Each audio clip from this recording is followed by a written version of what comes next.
Salut la réunion sur partout dans le monde entier. Jerry Cometox, de la presse. Ndegomobali ya Bino, Jerry Cometox, côté la deuxième république chaque fois on pense ça ça complexe. Attends, toujours le micro là pour na kopanza sango, pour na kopesa Bino, ba information de cas précisément na Congo Kinshasa. Jerry Cometox Zawana. Merci beaucoup ndenge beaucoup na na beitando na Bino, na ba bureau na Bino partout au Bozali. Merci beaucoup na bandeko nyonso oyo kolanda kangai. Lelo ezali émission na Bino Cour suprême de la presse au tozaka na baninga moi ebile mais lokola baninga ba elite Jerry Cometox osala musala pour asolola na ndeko oyo tozala déjà en image bozomona ye. Il s'agit bel et bien de Steve Kambanga oyo azali journaliste engagé et puis quoi zamo lobeli ya peuple. Donc lelo tokosolola pe tokotonga makasi na ba chaîne na Bino nyonso kolanda biso na ba page Facebook surtout na Mibundela TV et puis Mavumisa TV. Kobo Sanate, la promesse News TV, sans oublier Kinshasa Makambo, page Facebook, il y a Yves Malou, j'ai sali, oh vraiment, à ce début sur la Kopanda, Sangopena, Makasi. Tout ça déjà, Nabokasi, il y a Kouloutou Nangai, côté business, tout ça déjà, na Steve Bonine. Kimian de Kojeri, de Sasset. Tozali moka ezaka na bafasi na yango bokola la bola muki boliete bokola la bola muki moyibeza ebele bokola la bola muki pour ezalité lokwa na tango tozako solo la pour ezalité mais facture ya cher tokola la tola muki mayebi makate tokola la tola muki tokomi a siéger na ba minduki tokola la tola muki donc mboka ezamo pasi et puis toza le seul pays au monde oyo bato ya renseignement bayebisaka bato bazoyebiso manga asala na renseignement mambo asia na États-Unis oyebende mambo asia mais awa okute na mutu bayebisonga abio te nzambe mboko. Voilà, merci beaucoup tozala ndeko Steve. Motu na nga liboso ezali l'émission na biso Cour suprême na ngai tozala bamwa bandeko ebele po na regrete kuyu ne baza te moye te moye tokosalaka mosala motu na biso ezali jeune boye obangaka te à travers les réseaux sociaux, à travers la télévision, et puis dans le monde, il y a un danger. Kasi leadership, cause la patriote, leader. Et tant que leader, je me souviens, j'avais 3 ans. Pasteur ne pas ensemble là parce qu'à l'époque il y avait vraiment abusé pour moi parents na ba ba poste sa parents na ba ba poste ba baba ngande tant na ndoko là to ka ba mo ba changer ka mala moko ba prophète déjà ba loba ki ngana za nzambo et puis na force à monter moi tato ba mo konzi mon na président de la république oh Rosa appelé président c'est nous mon konzi Rosa appelé na portefeuille aux hommes au chef du quartier au chef avenue la preuve en est banda qui au sus nazala trop babidel général la CP déjà finalement na mena yango déjà donc ma botama bon ce qu'on a 100 fois ce on tali bien tu vas master tu vas biceps siko ya momoni mi bundela po so mi bundeli te muto bundela et c'est joie place na moi ce que tu combiné la puissance ya liloba eleki ya lisasi pona nini puissance ya liloba eleki ya lisasi on ozio pas mama mbikuli to ozio pas mama chibola to yena ko tshela ka population et pour ça monsieur comment ya domination puissance ya liloba eleki ya lisasi soko la ninzembo ngo combattant ba imba na poto JP Suisse na Londres Mandesi lié babwaka tous les grands opposants ya Congo ba vrai patriotes so ngana anakati bon na 3e minute nze monoka Eliezer Ntambwe Mike Mukeba Steve Kambanga puissance lilobeleki ya lisasi donc on va comprendre que nazo zongisa batu nazo yokisa batu mite mapasi na mabeba zo sala na simbi fimbu te na simbi munuki te mais na puissance liloba na nga lokwa naza na souci ya peuple nazo côté la peuple ce que liloba wana ndenge ezo beta bango fimbu yo ebike be fort na biso nde osala mambo ebele pe avancer na Congo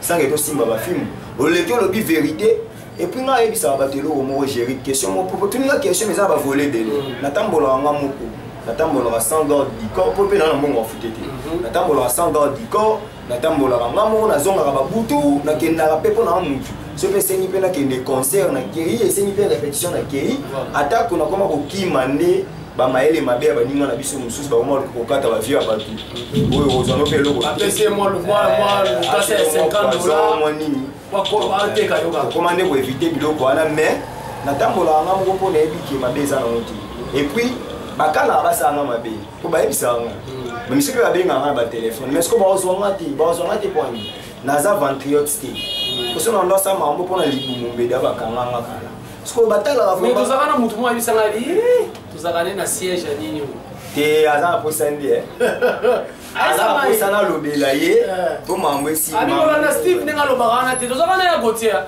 abi kolanda ndenge alobaka wana te aza mutu na biso wana eza omoni succès bato balukaka na kulutu na biso lutumba nsima o akoma nzembo mo pepe kala yemba abi nakanisaki koyebana eza bien nzoka koyebana eza ngamba ombone ntango tobandaki kokola torive ke tolobela peuple boye toyebaka te lelo mpe tokokoma koyokana bato baoyokana sikoyo lelo ntango makambo eye ke nzambe asali ngolu ke kongola comprendre ke jeune wana steve kambanga abundelaka biso peuple il faut bandongolo miso babima ti ndenge nini bato bakotya eka te soki balobi te ke steve aza fcc. Voilà, merci beaucoup ndeko Steve. Question sociale mosusu ezali bandeko ya fcc basali plein carton omoni mobino moko nde na bilili wana na baréseaux sociaux plein à craquer stade tata Raphaël plein lelo otembeseli eloba fali pupa tembeseli. Merci. Un sondage à France, dans la salle pour l'élection, numéro 1, Mimi Félix Tshisekedi. Numéro 2, Vital Kamerhe. En France, sondage moi à France pour l'élection, candidat populaire dans le Congo. Et Mimi Félix. Mais populaire en Afrique, parce que c'est là. Et bien, pour nous répondre pour la meeting. Et Mimi Félix, après Vital Kamerhe, après Moutouna Bangouane. Ouazakane na vision te comme président. La commission est candidat à Makassi. Oh. Boya eba comme candidat. Plutôt continuer. Au moins ni beau confondre plein à plein de. Stade Tata Raphaël bi qu'ils ont 5000 places. 50 000 places. 5000 places. Oh. Moutaloba ngate. Mais on aura 45 000 places. Excellence la mère Mende au Malanga. Tshisekedi a sali plein à 20 000. Bah y a bien une équipe nationale y a bakulu tu n'as Gilles Boulé mina ba Sylvie Bongo. Alobi oh mais bien au Bokani sini. Ils ont 5000 personnes mo balandi ende Bokani sont ma 20 000 tonnes habité 5000. Oh bah tu Bokani ça les buka na 5000 places. Pour les lots bango ba ina 20 000 de komi 50 000. Et puis yo kuto bi 50 000 bango ba bisa 80 000. De 20 000 les martyrs des fonanda. On comprend. Bah ça les 5 000 personnes. 5 000 coûtent pour la vie de Zaki, 4 000. Mais quand même, ça c'est quoi plein de faut la paix plein de nini. Papa, la politique, oui, il y a ma belle makasi, et ça qui est monté dans nos points d'intérêt. On comprend. Pour nous, tout le monde a quoi là-bas, à l'ingramine, il y a un concert populaire. Pour le concert populaire, monté à Roya, oui, il faut que monté à l'ingramine. Pour aller y a un bon moté. Il faut quand même transport.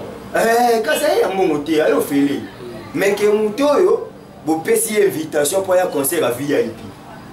Bon, bah moi, je vais meeting.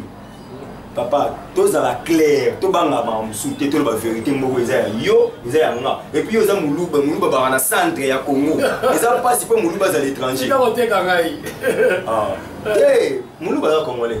Et pas dans le centre à Congo. Voilà. Vous comprenez? Yo voyez bisanga bana to kola na mboko bana bato baza pouvoir. Et si basala meeting nini ya ofele babaya. Bazaka na batu te.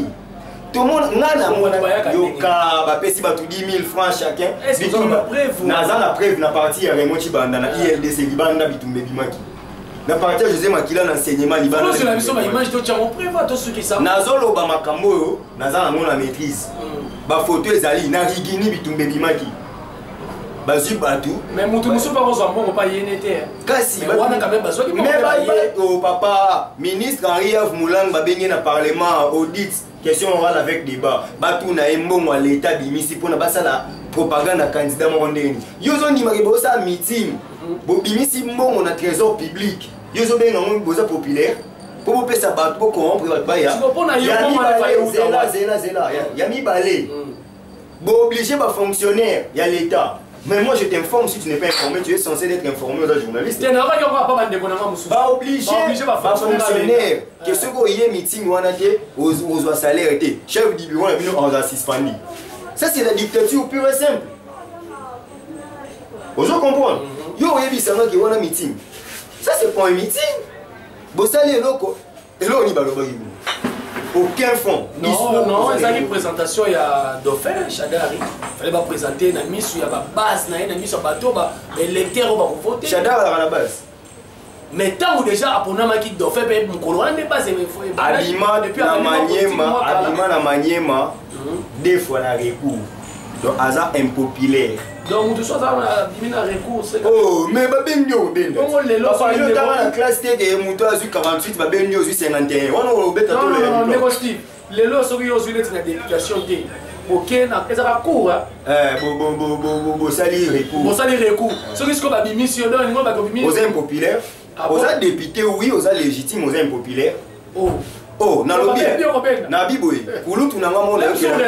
Kulutu nanga mona yo ke la kaema wa ndenge lelo alia soupu, bossa na pasi. Kulutu nanga basi.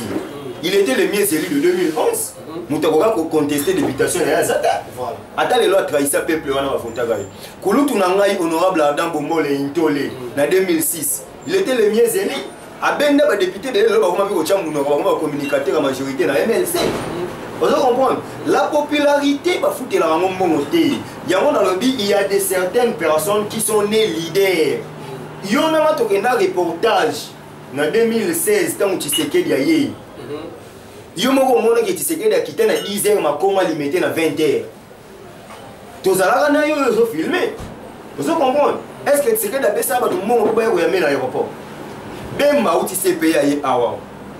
Tous les au monde qui ben m'a fait ba tout monde ba yamba et bon moi ce côté on peut si ba 10 000 francs pour ba meeting pour le bakinaza populaire on a la popularité là mesdames et messieurs vous savez une chose tant que ça politique attends tu dis que politique il a le coûter mais total la ba angle ni to ko ça ce n'est pas que n'importe comment il faut te ça c'est que pour na yon négocie le coûter ne bimi pena donc na poisa et bimi na poisa makasi na poisa. Ce qu'on bino peut vous avez un bon, ce bino peut son position, marche na bino échoué, pour tenir la machine à voter.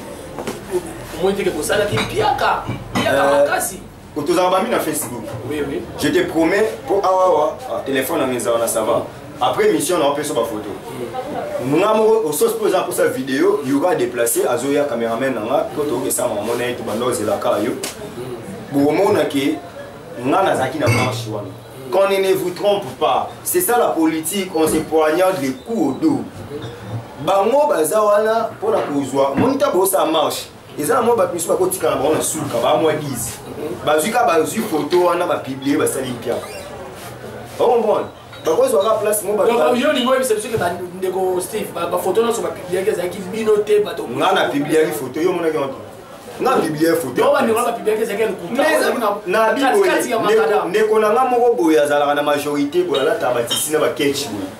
A communicateur en majorité ba bol accepter ni bala ta parce qu'ils ont fait partie na leadership. Ba tu bazaka na inde bala accepter. Un leader te oza mo prendre ça. So ya mie. Yebi se que bala ta katisi munene wana catch te azo publier on na Facebook. Parce que quand il veut être député, il veut être ce qui est ministre. Il faut que la présence physique, la forme, et comme tu as dit, on a bakondi balata mini bleu, bakondi balata mini bleu. Au moins les gens bleu qu'il faut pas apprendre par nous. Ndekwana tokena meeting opposition, meeting de vérité. Atindi ba émissaire na ba kangi photo ya 8h ba bazoya, a publié on a 14h avec wasali kutia. Mais biso to ça sur place tout le monde a triomphal tombé. Oh, tout le monde. Donc ce sont des gens oh ba futa mara ba vivre kana lokuta. Ba vivre kana ba koluka ko sala makambo ne faut pas poignarder l'opposition. Ba mo ba opposition ça na batuté mais pour anita mo ba sali 4000 personnes ba bandi chantage. Pourtant l'opposition ça va mo ba minimiser en. Vous comprenez? Bemba tondi ça 20 mai. Prenez Robuka en 2006. Ba ignora ka moti. Parce que moment 20 mai ya madusu ya ba place etikali bazo bete lonto. Voilà. Marche wane simbaki. Marche ya opposition. Makasi. J'ai couvert l'événement étant journaliste parce que au-delà de l'analyse politique ou action politique où j'ai fait partie, je suis aussi journaliste et engagé. J'ai couvert l'événement, la marche pacifique, il y a opposition Vous comprenez? Début à la fin. Du début à la fin, j'étais à la place de l'échanger. Tout le monde a comme une triomphale, j'ai des images. Bah mon agent interview dans Adolphe Mozito. Bah mon agent interview dans Lexus Légal. Bah mon agent dans professionnel de la Banne Koloba. Vous comprenez? Donc nous avons constaté Manche et Simbaki Makasi. Waneza ba détracteurs. Ce sont les gens qui n'ont jamais aimé le peuple congolais. Ndeko Steve même bandeko pe belé ba fongoli miso na bande ya mboka puis na Kinshasa ba di opposition bino mo na boso yo kanaki. Opposition ba mo na yo kanaki. Na biso te ba. Mais oui, ils sont mon ami sur. Qu'est-ce qu'il prouve? Ils sont mon ami sur lelo. Président Félix Tshisekedi a dit machine. Nanga Moussus Balobi a trahi le peuple aliémo. Ils sont dans ça déjà que mes attentes entre opposition par mon abango. Ce qui est vrai, moi je suis du côté à bateau et baboy machine à voter. Ah bon? Mais tant que tu boy machine à voter, tu l'obéis. Tu boy élection. Nanga au matin au qui le 23 décembre, ça l'élection. Mais machine n'est là qui n'a loi na calendrier électoral. Machine na loi électorale baloba. Il y aura des sortes de votes, soit par bulletin ou par la voie électronique. Mais pour les cas échéants, on ne va pas utiliser le vote électronique. Donc il fallait que tout ça, vote, la bulletin. Non, s'il vous plaît. Imposer biso machine à voter. Dans la calendrier électoral, tu ne verras aucun article où le Bela qui commande la machine à voter aux arts. Et puis, cette machine-là, Jerry, il y a une difficulté dans le smartphone.